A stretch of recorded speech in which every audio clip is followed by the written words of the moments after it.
I'm good. Did you miss me? I did a lot. A lot.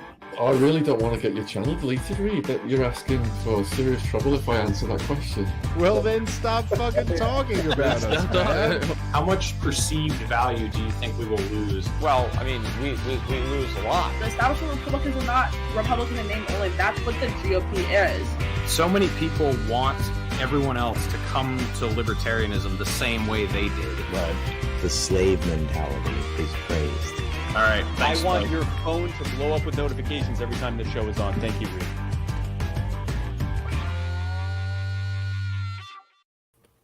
What's going on, everybody? Thank you for tuning in to another episode of The Naturalist Capitalist. It is me. I'm still here. I'm actually in the same exact parking spot I was last night when I was talking to Phil. I've only driven about 30 miles today. I drove about 15 miles down the road to pick up a power screener. I got there at 8:30 this morning. They didn't have it ready until about 5 o'clock at night. So then I loaded it up and got back here and had dinner. And now I'm here with Kyle from the In Liberty and Health show. How you doing tonight, Kyle? Good, man. How are you? Oh, I'm doing pretty good. 30 miles, that's a long day for me. So I'm, trying to rest up a little bit, but doing well. Nice. Good. Yeah. So, why don't we just start off with your show? What's why In Liberty and Health? Why'd you name it that, and what's the focus of it? Well, I noticed that a lot of libertarians were virgins. So, I noticed a big disconnect in the liberty world. People would have platitudes of liberty stuff, but I mean, there was a lot of people that are just out of shape, and also libertarians just generally aren't that interesting kind of people, So I've been a libertarian for probably about 10 years, and I've always exercised consistently all throughout my life. I never played sports or anything, but I just always figured, I saw how my family kind of ended up being in pretty rough shape towards the end of their life. I'm like, well, I never really want to do that. So I found exercise and kind of focusing on my health to be very, very important. And I found that, like I said, in the libertarian world, there just weren't a lot of interesting, fit people. And I decided I should probably start a show to kind of make people feel like it's okay to be jacked and be a libertarian. What about like Archie Flowers, though? I mean, well, I mean, everybody kind of has their strengths and weaknesses, right? Some more than others. Yeah. So that's the focus of the show too, is to try to get people to exercise or take care of themselves, or to spread the message of liberty and health, essentially, where I talk to libertarians, I talk to people who are more in the health and wellness space.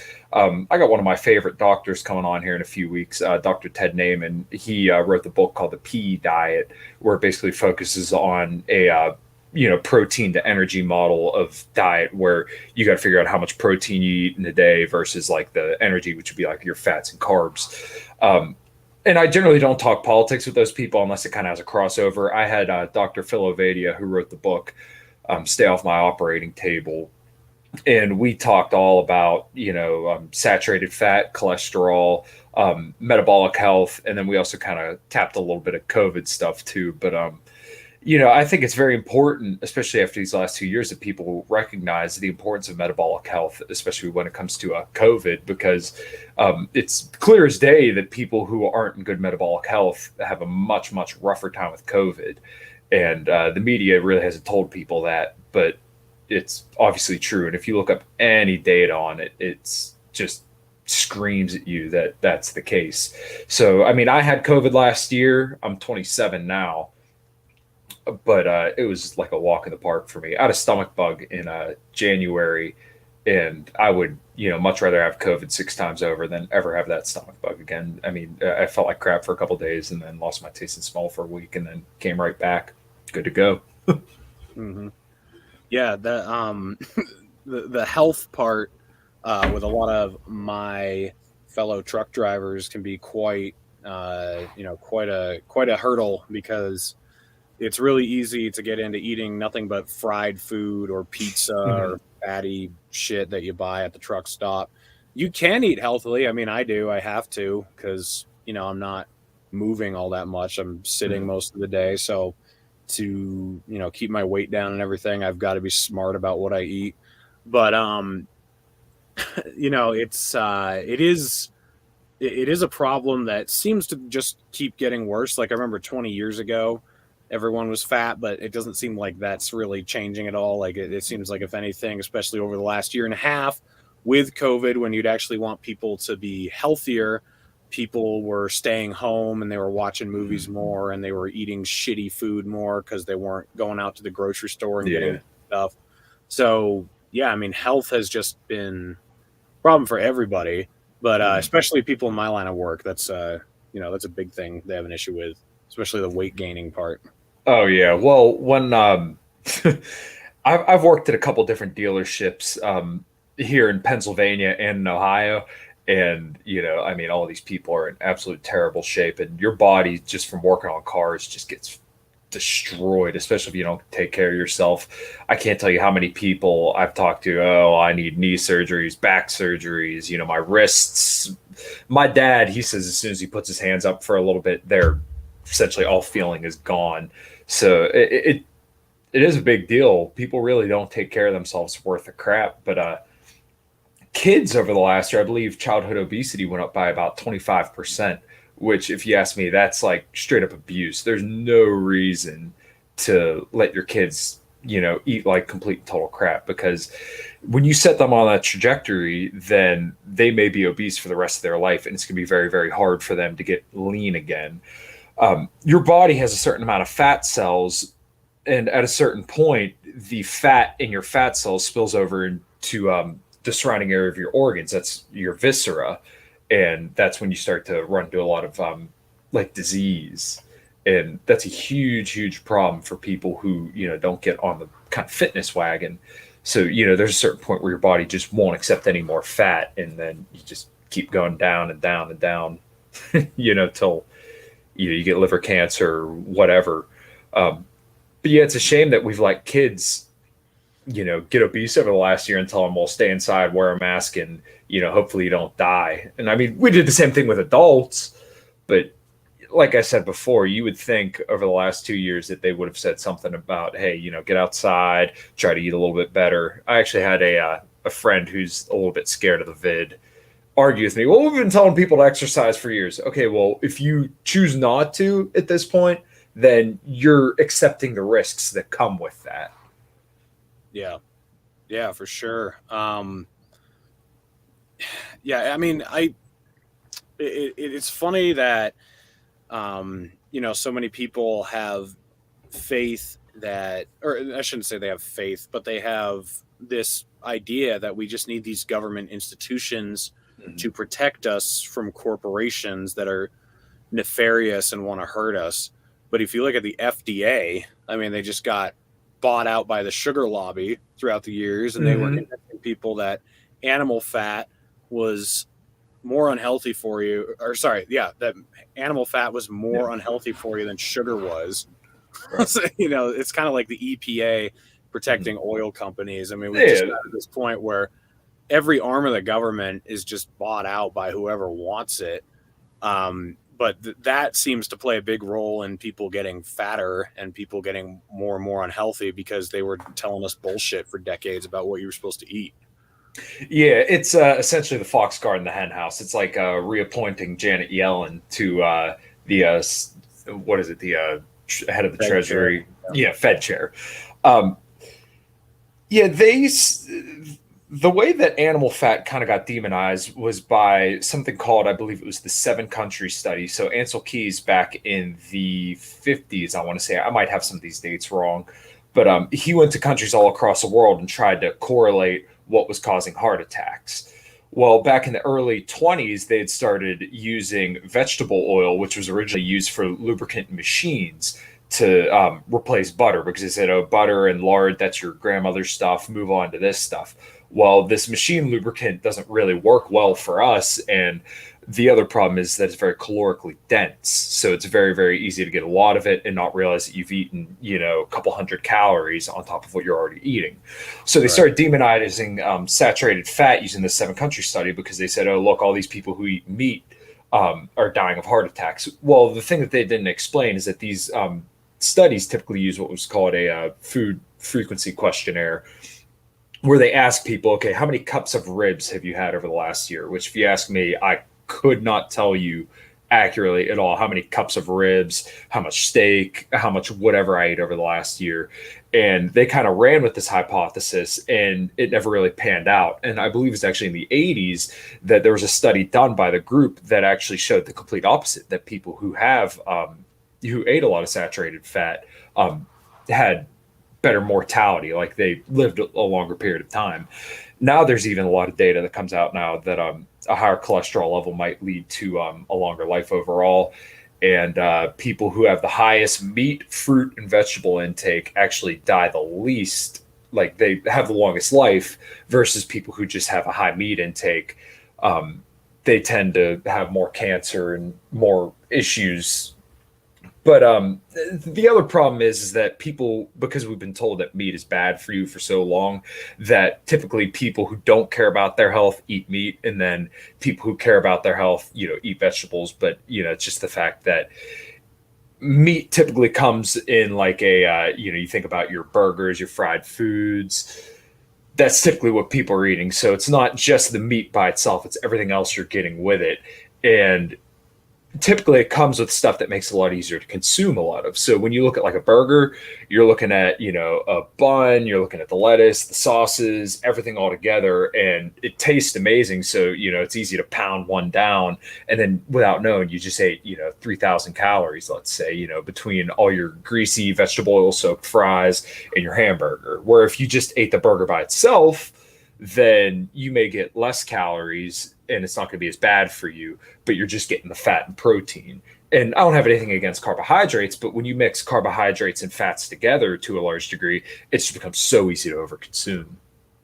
Yeah, and then like you said, a lot of people who care about their health are not eating meat, where a lot of people who don't are. So that's going to, obviously, if in your life you're trying to take care of yourself, you're exercising, you're eating a lot of other stuff that's good for you, and you're not eating meat. But if you're someone who's a slob who, is eating corn dog over corn dog along with meat, that's just going to feed into the narrative that meat is bad for you, because you look at all these meat eaters who are really unhealthy, and then you see everyone who's trying to be healthy eating less meat. So it just adds on to the narrative, right? Yeah, there's a concept called the healthy user bias, and that kind of can explain a lot of these, what they're called epidemiology studies, where basically they're just looking for association. And anybody that knows anything knows that correlation isn't necessarily causation. Right. So a lot of people tend to just point to the red meat and say, oh, look, this saturated fat and cholesterol is going to kill you. But the other thing is that I actually did a carnivore diet for about 2 years, and this is just my anecdotal case, but my cholesterol was on the high end of normal, and literally all I ate every day, I probably ate 2 pounds of red meat every single day, and my cholesterol didn't really go that high. And it was really, really funny to me that all my coworkers were saying that I was going to die of a heart attack, but meanwhile, they're shoveling down, fully loaded pops and sugary junk, little Debbie's and all that. But then as soon as I come in with ground beef, now all of a sudden I'm going to die. But, I lost 50 pounds. Digestive issues went away, and I felt fantastic. But the red meat's going to kill me. Yeah, there does seem to be like a more left-wing obsession with taking care of yourself in a physical form, like taking care of your body, actually, than there is on the right. Why do you think that is? Honestly, I couldn't really give a good explanation for that, but now that you mention it, that's definitely true. Typically, if you look at how people's personalities play out, Jordan Peterson, if you listen to anything by him, he goes into the big 5 personality traits. But people who are left typically tend to be high in openness, which means that they're very interested in ideas and abstractions, and they're low in conscientiousness. So they're not, big on discipline and hard work. And that's not to say that nobody who's politically left isn't hardworking, but it's just, right. You think about your typical right winger, they're a little bit more dutiful, where they feel like it's their responsibility to go to work. It's their responsibility to show up on time and, do your duty while you're working. Right. It's Maybe because like vegans, if you ever notice, they kind of have like this intertwined thing. You know, people always joke about the almond milk latte with some hipster vegan, you know, doing their meditation. That's really the only explanation I think I can give. I know it's all kind of all over the place, but yeah, that's about the best way I could explain it. I never really thought about that though. Yeah, I hadn't really thought about it either. It just kind of came to me right there. But more of the left wing people I know are in better shape. Like most of the obese people I know are on the right, or you know. So I don't know. I just thought that was interesting. I think there does tend to be this left wing culture that prides, you know, in like cultivation or preservation, and maybe they, you know, they apply that to their own health as well. Maybe that's, you know, where it comes from. I don't know. So this can kind of go down an interesting rabbit hole because people believe that veganism is going to save the planet, which is technically, or actually, pretty much factually false. So when you do monocrop agriculture, sorry, I can't talk. This actually causes the soil to lose all the nutrients, and you can actually, you know, start to deplete. The grass won't be able to grow on this soil anymore, or like, you know, there'll be a lot of runoff. So when it rains, instead of that soil taking in the water, it runs off. Now, what can actually happen if you raise cows in the correct way, as in you raise them in a regenerative fashion, where you have cows in a giant herd, and you know that you allow them to eat, piss and shit in where they're eating, and then move them to a different area, then that grass and the dirt actually becomes healthier, essentially, where it's able to sequester carbon back into the soil, right? So when you raise cows in this kind of fashion, you actually can start reversing climate change or the damage that we've done to the environment, however great that may be, you know, great or bad, however you look at it. So what a lot of people don't know is that when you raise cows the way they're supposed to be raised, is that it's actually beneficial and good for the planet. Nobody talks about this, but there's all sorts of ranches all over the U.S. Rome Ranch, I think, is one. Bel Campo, White Oak Pastures. There's a few up here in Pennsylvania. I think the one is called Star Farms, which is only a couple minutes away from me.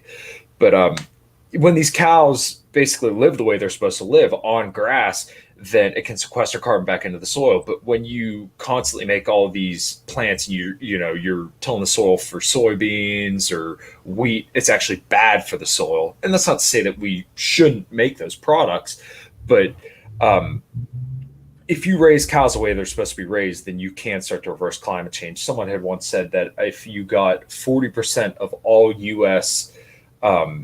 Farms over from, you know, the conventional feedlot operations to grass-fed, grass-finished operations, then you could reverse all man-made climate change. Now, I don't know how much truth there is to that, but there's different videos by different farmers that you can look up where they show that the soil is able to, you know, sequester the carbon or, you know, hold the water a lot better when the cows are raised properly.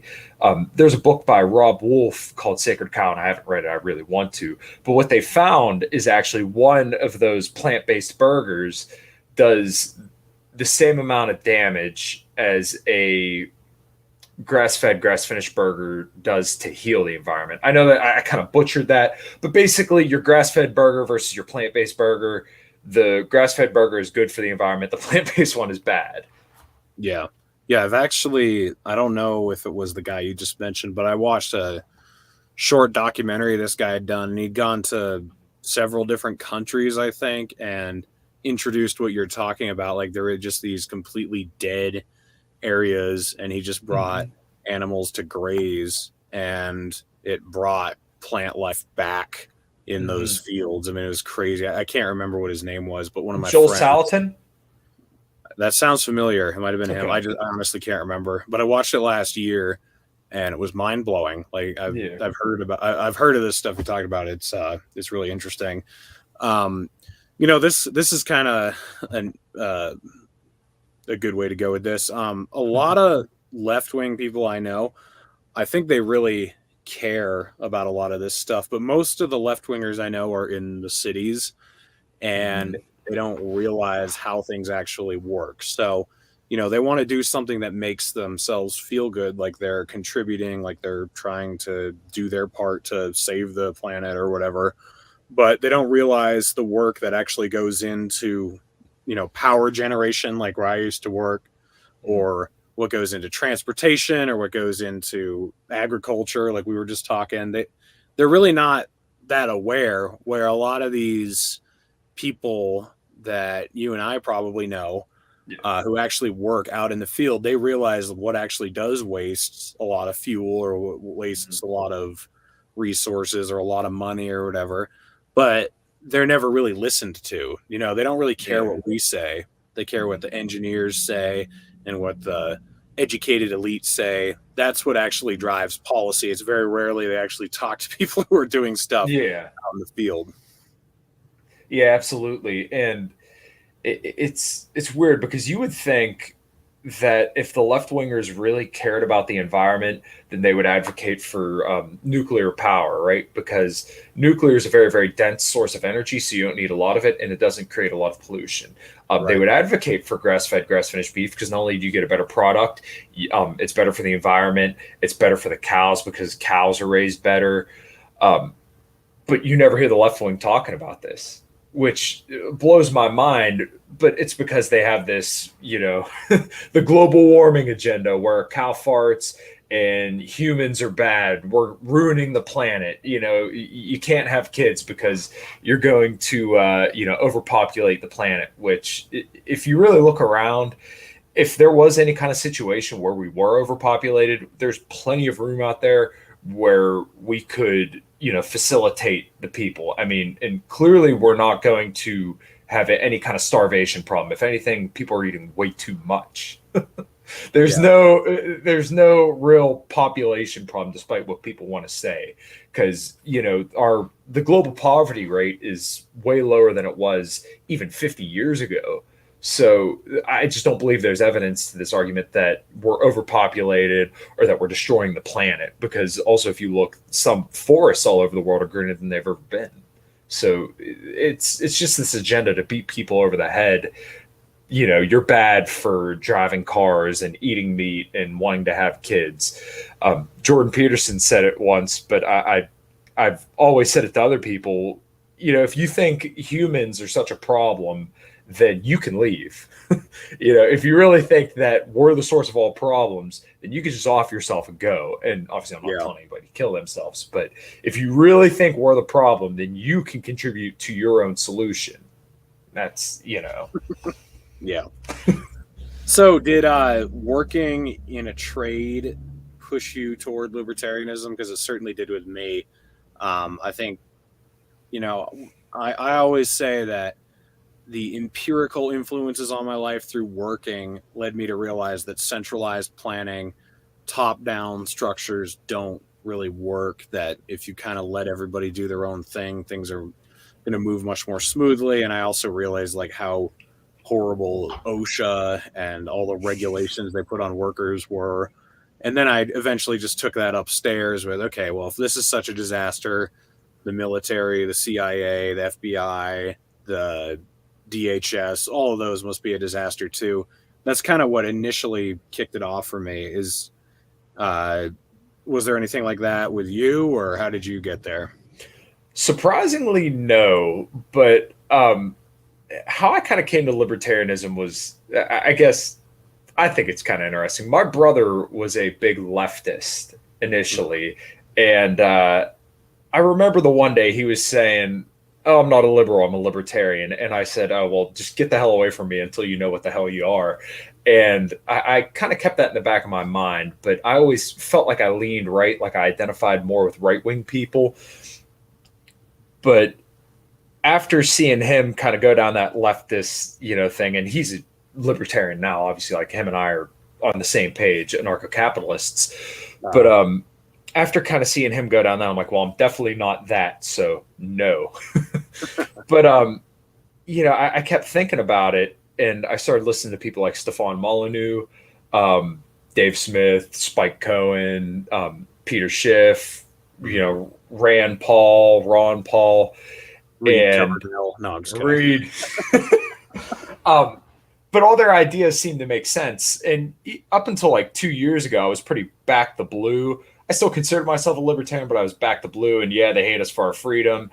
And then I started to learn more about war and, kind of what actually war is and how it affects our country, how it affects individuals, how it affects the budget.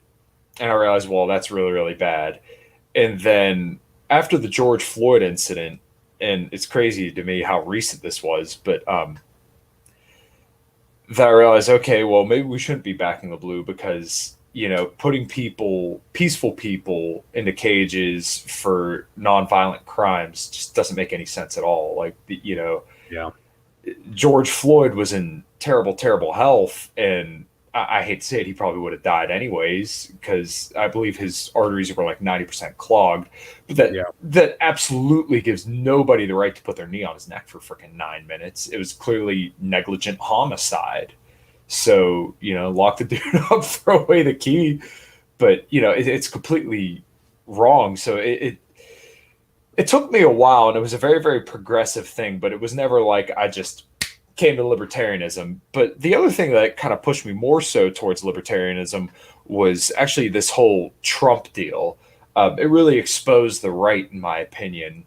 And I really haven't heard a lot of libertarians talk about this, but Trump really exposed a lot of right-wingers and actually a lot of libertarians too for having no principles. Because when you look at Trump and especially his rhetoric and what he says, his rhetoric was good on war, but though in effect, he was a neocon. I mean, he upped drone strikes by 450%, put more boots on the ground in Somalia.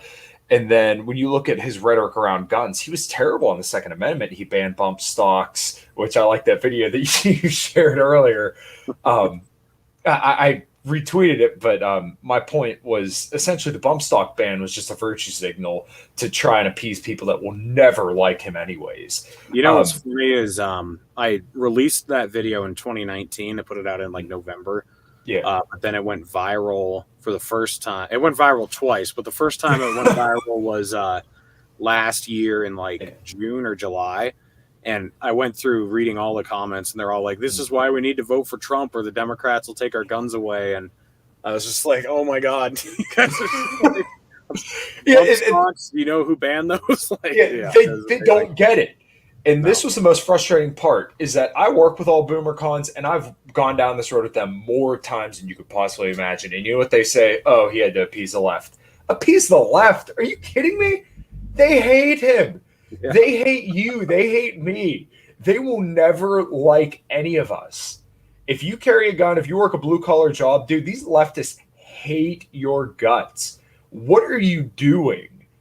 Just because somebody used a bump stock to kill some people, and I'm very sorry to the families, obviously. Dude, it's a straight-up virtue signal. And then he literally said, I believe prior to that, in an interview, Mike Pence had asked him, would you be for, with due process, giving families more tools to potentially take away to potentially take away firearms from people who they may think are dangerous? And he said, I like to take the guns early, due process second, something like that. If I remember right, he sort of cut him off, actually. He was like, actually, Mike, you know what? Why don't we take them first and then go through due process second? Yeah, you could tell everyone around the table was like, you're off script. Stop talking. Yeah, well, what's funny is that I've argued with so many fucking right-wingers about this, and they said, oh, this is out of context. What context do you need? What other context is there around take the guns first, due process second? Yeah, but Kyle, he only wants to take them from bad people. Yeah, well, once again, who are the bad people? Who defines the bad people? And how are you going to define if they're bad people or not? Well, there never could have been, a switch in power from Trump or the Republicans. The Republicans were always going to be in charge. So, as long as they dislike the same people we do, everything's going to be fine. It's not like the power can suddenly switch hands and then like, oh shit, all that power we just gave the government, they're going to now use it against us. What a novel concept that would be. So this comes to a really, really interesting point, and I don't have an answer, but it's a question that's been kind of digging at me a little bit. So Ron DeSantis and some of these right-leaning governors are banning vaccine mandates, which is okay. And I agree with it. It's obviously not perfectly libertarian. But the problem therein lies is what happens when they're not in power. You said it earlier, okay, this is great, but it's like a Band-Aid on a snake bite. And, it's good that OSHA's, not enforcing this mandate now. It's suspended. But, the problem with taking over the Republican Party and, we have Republicans top to bottom in government. And, let's say even we get a Ron Paul and we could do everything that we want to do. What is stopping you, or what is stopping the left or the people you don't want from taking that power in 4 years and reversing everything that's done? Because, what happened with Joe Biden as soon as he got in? He was, filing executive order after executive order to undo all the stuff that Trump did. So, is it really meaningful change to just say, hey, this is illegal and our guy's in charge, so, we're never going to lose this power? Well, it's not a long-term solution. I get it in the short term it works, but I don't know what the long-term solution is other than trying to roll back the state. But, that's, once again, that's not a short-term thing either. Yeah, I think it's nullification from state governments, like that is, in my mind, the only defensive move you can make. Because if you do anything else, like if you try to weaponize the state against people that are doing things you don't like, I just think that always comes back to bite you. I mean, in my lifetime, the right-wingers started out by doing that. In the early 2000s. It was like, fuck the gays, fuck the Muslims, fuck whatever, fuck them. And so now the tides have turned and revenge is being taken out on the right-wingers now. And I do think it's going to swing back the other way. Like, I think the left has been so retarded and so overbearing and so obnoxious that the culture is going to swing right again. And then there is going to be this massive push for government control over the left. And I think the only way you can defeat that is be like, nope, fuck you. We're not going to do what you want us to do. Because then, say in Pennsylvania or Utah, if New Yorkers really want this horrible policy, they're just a bunch of people with bad opinions in New York. Right. Like, okay. I think that's really the only way to protect yourself and defend yourself against future attacks is by like just saying, nope, you have no power here. You can be like Gandalf on the bridge, you shall not pass. Like, that's what you got to do, I think. Yeah, you essentially got to throw the ring into the fire because, nobody should have that. I do think that there is a huge opportunity for libertarians in 2022 and 2024, but we got to be on it. We have to be ready to speak up about the issues, and we like can't trans rights and sex work. And, Well, there's a trans genocide going on. I know. But, with Joe Biden in charge now, and especially these vaccine mandates and people recognizing inflation, we have to be on top of it. It is frustrating, though, because just as well as I do that if you ask a right-winger if all this would be happening under Trump, they would say, no, he'd have it under control, when it's completely obvious that dude caved in 2020. I think you said it on my show. It might have been when we were talking afterwards. But it wasn't necessarily that Joe Biden won the election. It was that Trump lost. He fell apart in 2020. He said the year prior, America will never be a socialist nation. And then what happened? He said, eviction moratorium, stimulus checks, throwing good money over bad to people who don't want to work, the generous unemployment benefits. And so many right-wingers will share the pictures that say, oh, we're paying back all this stimulus now, and look at all this inflation under Joe Biden. And they'll, put up the little stickers beside the gas thing and have Joe Biden pointing at it saying, I did this, which, okay, you're not wrong, but to, say that Trump had no part in this is completely ridiculous and I would say factually incorrect, because when Trump was in charge, they had a Republican Congress and a Republican House, right? And he as a candidate was spot on. The economy's, a bubble based on low interest rates. The stock market's a bubble based on low interest rates. If you put them up, then everything's going to pop. Everything's going to come tumbling down. He was right. But then what happens as soon as he gets in? Oh, we need negative interest rates. So he had the chance to do something great, and he completely failed. and the onus is on the right to call them out for it, and they completely failed. So I know a lot of libertarians want to say that the right's our ally, and I agree to a point. But the problem is, if a right winger gets in and they do the same old, they will never hold their feet to the fire, and they're not going to be good on anything. Because let's face it, when Trump was in, they didn't care about it. They didn't care about the spending. They didn't care about the bump stock ban. They didn't care about the fact that he wasn't anti-war as a president at all. They're not good on anything when it's their guy in charge because, oh, well, that's the president and we got to respect the president. Yeah. Yeah, Democrats suck all the time. Yeah. Republicans suck when they're in charge. Like, when they're not in charge, they sound great. And they're like, oh, this is crazy. This is unconstitutional. It's overreach. But then as soon as they get in there, they're fucking awful. And it wasn't just Trump. Like, these stimulus bills, Republicans voted for overwhelmingly. Like, I mean, it was embarrassing.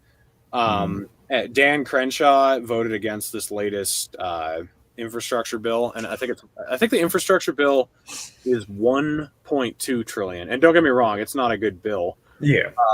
But if you look at that bill and you compare it to the ones that passed last year, it's less than half the size, and at least everything's being spent in this country, not in Sudan, Israel, wherever else. Everything was, there are billions and billions of dollars going overseas.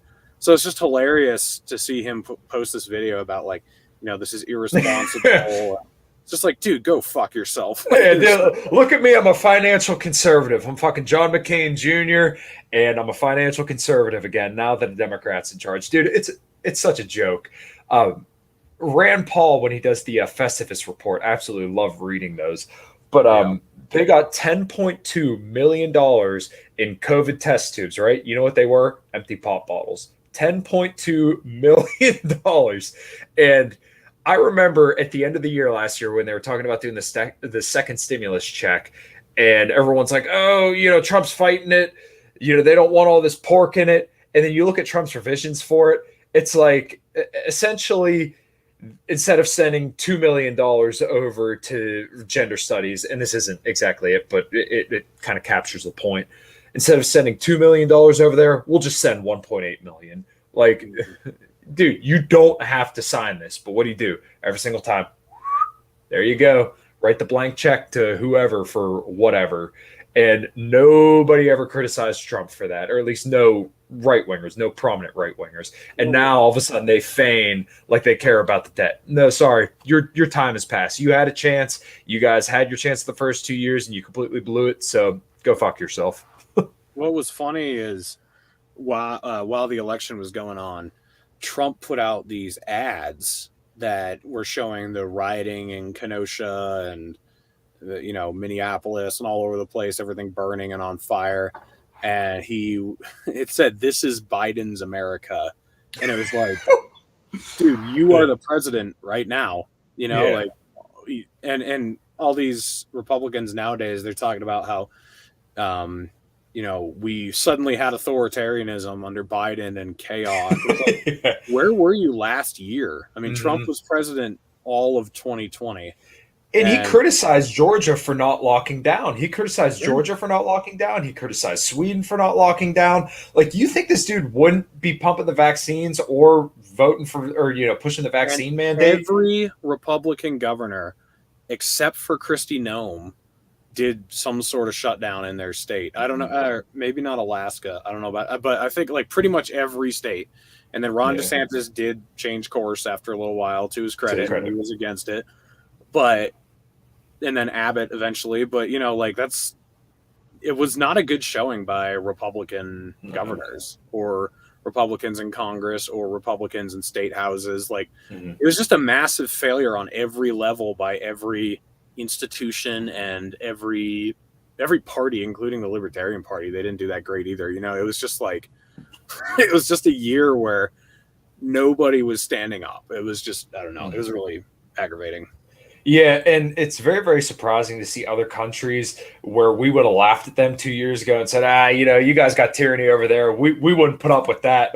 Well, I guess we fucked around and found out now, tyranny's here and nobody gives a shit. And it's really, really surprising because I think everybody thought that that the American people wouldn't tolerate everything that they tolerated, but I guess we're a lot more docile of a population than maybe we all thought we were. Yeah, well, I think they were clever about how they went about it. And what they do is they scare you into submission. They never like force you into submission because that's stupid. No one's ever going to do that. Like if you just sicked the cops on everybody, sent the National Guard into every city and were like forcing people into their houses, then you'd actually see people be like, no, fuck you. But if you can terrify them into, self-quarantining and self-shutting down, and then on top of that, you can give them perks through government subsidies, like, hey, we're going to give you a PPP loan, or we're going to give you unemployment, or we're going to give you stimulus checks. That's the intelligent way to do it, and that's how they did do it, and that's why everyone fell for it. I mean, if it had just... So it's authoritarianism blanketed in humanitarianism, that's the only effective way to do it, and they actually pulled it off. But then they fucked up with, like, the vaccine mandate. That is not under the guise of humanity. I mean, they tried, but it just didn't work. It was because the statistics didn't line up. There was no prize for doing it, and everyone was like, and then they're saying like, we're gonna have vaccine passports, and you're not gonna be able to fly, you're not gonna be able to go to a grocery, and then everyone was like, no, fuck you. And then that hasn't worked so far. OSHA is saying they're not gonna enforce it. We've had, I don't even know what the number is now, but the last number I knew was 29 states were like, nope, fuck you, we're not doing this. So that's when they overplayed their hand and they fucked up. Yeah, I agree completely.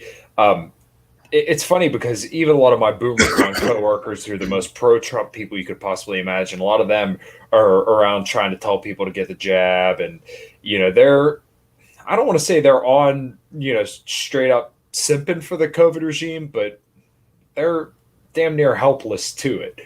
But that being said, I guess a little bit more of an optimistic note is that I really don't think there is a appetite for this vaccine mandate. I read a article on one of the videos I did where they surveyed 800 people and they said, Americans are split 50-50 on vaccine mandates. I'm like, 800 people? That's your survey? And you're going to say that's representative of 330 million people?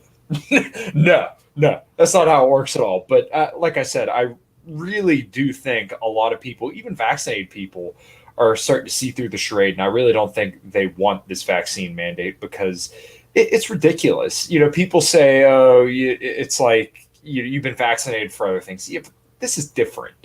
You can prevent yourself from getting COVID. And even if you get COVID, a vast majority of people are fine. It's treatable. And, if you catch it early enough, get monoclonal antibodies or whatever treatments, you'll be okay. Yeah. So, this is completely different than getting vaccinated from polio. So I don't think people want to have to show a card just to enter a restaurant. And, to the people who are thinking a vaccine mandate is a good idea, just think about the consequences of this and think about what it looks like. This looks like potentially, in worst case scenario, police going to businesses and arresting people because they choose not to pay a fine for a vaccine mandate. This looks like people losing their jobs because of a medical condition that they can't get the vaccine. There are legitimate concerns to this, and I think people should think long and hard before they advocate for this. We're looking at this labor shortage now, and it's funny. 2 years ago, the economy was booming, right, quote unquote, because everybody was hiring, but now all of a sudden nobody wants to work. It's funny how that light switch kind of flips on and off. But if you want things to get dramatically worse, then push for this vaccine mandate, and I think things will get dramatically worse. And I just don't think there's an appetite for it. But it's the wrong way to go. You and I both know it's the wrong way to go. Yeah. Well, let's change gears here a little bit. Sure. So you're a mechanic. Why did you decide to go into a trade? Was that right out of high school, or did you go to college first, or how did that end up happening? So my family's been in the automotive business for, I would be the fourth generation. So pretty much ever since we jumped off the boat from Czechoslovakia or Poland, with whichever one of those two we came from, I'm not exactly sure. We've been holding wrenches. Czechoslovakia to avoid the Polish jokes, you know, just well, yeah. So, my great grandfather owned a shop. My grandfather owned a shop. My dad owns a shop now. Maybe I will. I don't know. But I've been working on cars for pretty much 10 years now. I started working for my dad back in about 2012 between summers when I went to high school, and then my last year in high school, I worked for a dealership. And I went to Votech school when I was in high school, and then after high school, I went to a automotive college in Cleveland, Ohio, which Cleveland's a pretty big shithole, in case anybody was wondering. But I graduated actually on top of my class. I was the only one to graduate as a master certified mechanic. I had perfect attendance minus a half a day because I had a speeding ticket to go go to court for. And I was the most recognized student out of every single student in that entire class. So it's a little bit of a point of pride for me. But ever since then, it's been downhill. Working on cars kind of sucks, but it is an honest living. And like I said, I'm the fourth generation mechanic. I probably have almost $70,000 in tools. My dad, no shit, probably has at least $1 million in tools in his little two-base shop.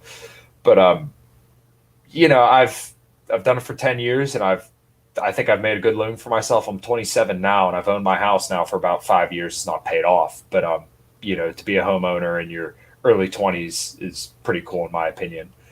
And yeah, that's kind of what led me all the way down there. I recently left. I guess I've been with General Motors. That's kind of another thing. But yeah, I've been with General Motors for pretty much the entire time as well. Mainly work on just Buick, GMC, and Cadillac. A little bit of Chevrolet, but I haven't worked for a Chevy dealer in about 6 years. So you don't wish you had gotten like a liberal arts degree or something so you could be a successful person, or? No, you know what? I feel like I've done better than a lot of those people. And a lot of the people that I know that went to college for other stuff, I'm doing way better than them. Yeah, same here, man. Same yeah, here. it sounds arrogant, but at the same time, you know, you guys spent like 6 figures in debt to go to college, and then what do you have to show for it? A lot of these people live in their mom's basement, or you know, they're living in these apartment complexes with a whole shitload of other people, paying ass loads of money for rent, driving a car with bald tires. And you know, I've kept my life a little bit more simple. I drive a car with a manual transmission, roll up windows. I got a 1984 Monte Carlo. That's my project car.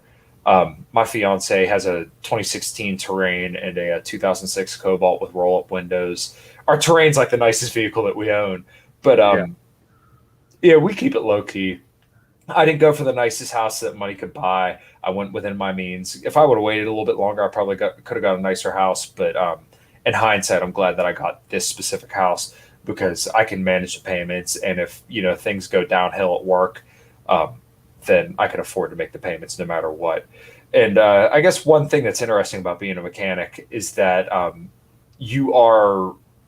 you have to be productive because you're paid flat rate, right? So it's not like you just go in, you punch in, you get paid. You have to be working. You have to be turning in jobs successfully, as in completing the vehicle, you know, doing whatever repairs were quoted at the time they're quoted to get paid. So basically, like if a job quotes 3 hours, it pays 3 hours. And if you get it done in 2 hours, you get paid that 3 hours. If you get it done in 4 hours, you'll get paid that 3 hours. So pretty much by nature, it's very capitalist in a sense because you have to be working, you have to be productive. And, you know, I still see people, flat rate techs that, you know, go outside, they'll turn a bolt, go smoke a cigarette, turn a bolt, go smoke another cigarette, and then they wonder why they don't make any time. Well, I don't smoke or anything like that, but, you know, I stay on top of things and I try to be as productive as possible while I'm working. So that's kind of the background as to why I work on cars. Yeah, no, I hear you, man. I mean, when you're talking about your friends that were in high school with your college that went to college. I've noticed the same thing. I mean, I made $100,000 when I was 24, I think. Mm-hmm. No, I don't think anyone else in my class made that by the time they were 24. And I had no idea what I wanted to do in high school. You know, I actually was going to become a cop, believe it or not. And I was thinking about joining the military too. And those would have been interesting in hindsight. But I would not take back the blue collar life. I mean, to me, it gives me so much more energy to think about politics or philosophy. Whereas if I were doing an office job, I feel like my brain would just be fried. Like I have to think doing my job, and you have to think too, but it's not the same type of thinking. You know, when you're thinking and working, it's like a more hands-on kind of applicable type of thought instead of a more, you know, abstract thought that if you have an office job, it seems like it would just exhaust all of that. Because my dad's a teacher, and I can't imagine being a teacher and then trying to do a podcast or care about politics or anything outside of teaching.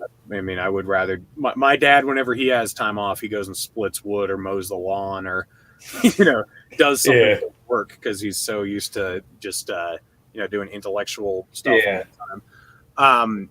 But do you know Matthew Crawford? Have you ever heard of him? Name rings a bell.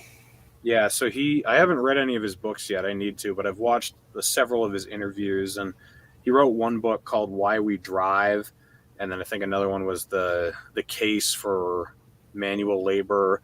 And he's just basically talking about how as we become disconnected from all these things, you know, we become like less human almost. Like we kind of lose the appreciation for life. When you were talking about, you know, your cars you have, like my Toyota pickup that bit the dust this last summer, I bought that in 2015. It's a 1994 manual transmission, roll-up windows, had 194,000 miles on them when I bought it. I got it up to 330,000 miles. I replaced the engine in it myself.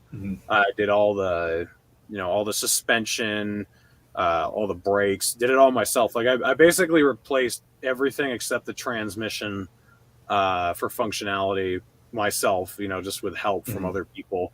And that gave me such a connection with the machine that, you know, like unlike I've ever had with anything else. I was just like, I know this thing inside and out.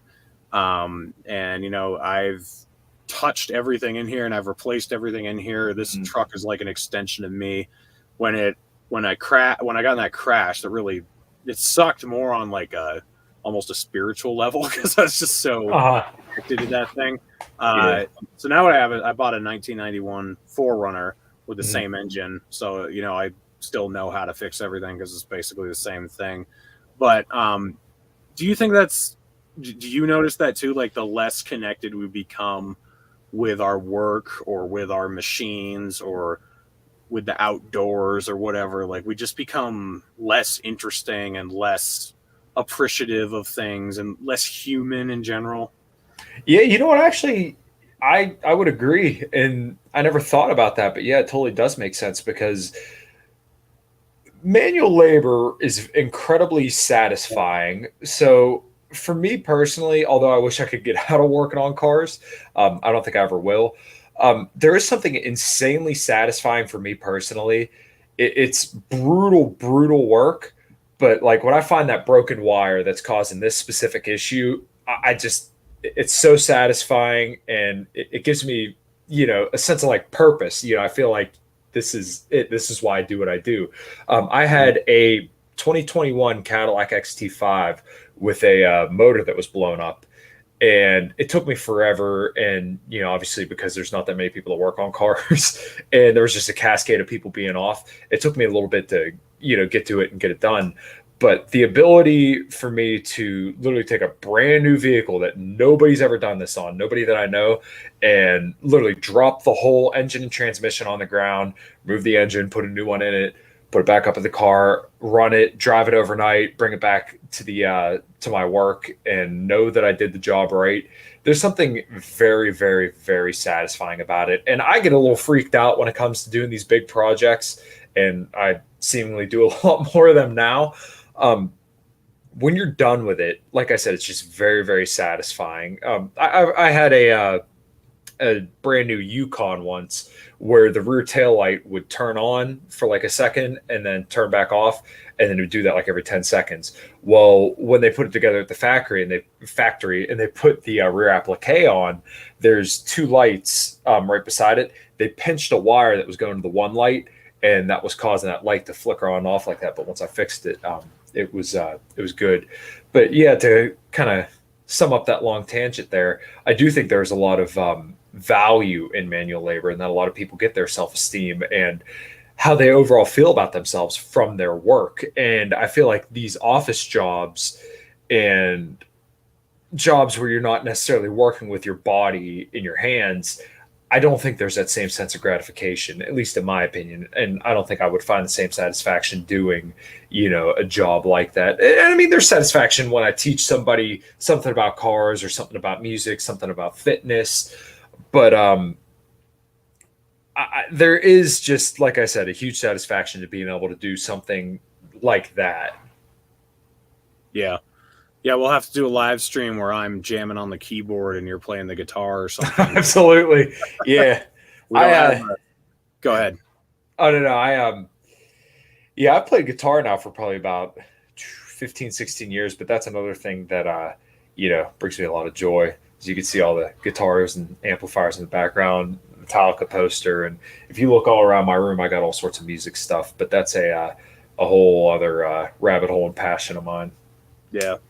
Yeah, well, it's cool to see another young, successful libertarian who actually has a skill and then has hobbies that are interesting, like playing music. You're right that libertarians are just not impressive when you think of them. You think of people who failed at life and then need something to feel good about themselves, and right. Yeah. They want to change. Yeah, well, and I'm the same exact way. That's why I said earlier in the show, I want libertarians to feel like they can be jacked and they can have hobbies, because, if your sole purpose in life is just libertarianism and that's all you do and all you do is go about the state, then, okay, that's fine. We could do that. But what happens if you don't have that? Then what? You're literally left with nothing. So what I kind of wanted to bring to the table with my show and who I am is that, look, I'm a musician. If I can't play music, then I'm going to podcast about libertarianism. If I can't podcast about libertarianism, then I'm going to talk about health. I'm an athlete as well. So, I love working out. That's, one of the things that's like a non-negotiable for me. I come home and I got to work out, or I go straight to the gym right after work. Every morning I take my dogs for a walk. Like, these are non-negotiable things. They're part of my daily ritual. Every single morning I'm up at about 4 to 6 o'clock every single morning. Even if my band plays a show and we're playing till 11 or midnight, 1 o'clock in the morning, I'm still usually up about 6 o'clock in the morning. So that way I can get up, cook my food, walk my dogs. It's just non-negotiable for me. So I want more libertarians to be of the mindset that you should be kind of not stretched thin, but you should have, interest in all these different areas, because that's how we're going to develop a more broad libertarian culture. Because, we could be all in on politics, but, then people really don't care as much when, there's something else that needs to come up. And like I said, we can read about the state all day, every day, but if you don't have anything else to offer, then how are you ever going to bring other people in? Yeah, for sure. Well, where can people keep up with you, man? I've got your Twitter and your YouTube linked in the description, but is there anywhere else you want people to see what you're doing? Or do you have any interesting shows coming up you want to plug? Or I wish. Actually, if anybody's around in Pennsylvania, my band, A Common Crown, is opening for Stephen Piercy of Rat. That's going to be at Jurgles on December 1st. Tickets are still available, and that's probably going to be that show's probably going to sell out. So I'm pretty stoked to do that. That's probably one of our bigger shows. We opened for Steel Panther last year, which is really cool too. But that show's coming up. If you follow my band on Facebook and look us up at acommoncrown.com, all one word, you'll see all our shows and stuff there. Check out my podcast, In Liberty and Health. If you look up my name, Kyle Matovcik, my last name is spelled a little weird, Matovcik. You'll be able to find me pretty much anywhere podcasts are available. Find me on Facebook, add me, check all my stuff out.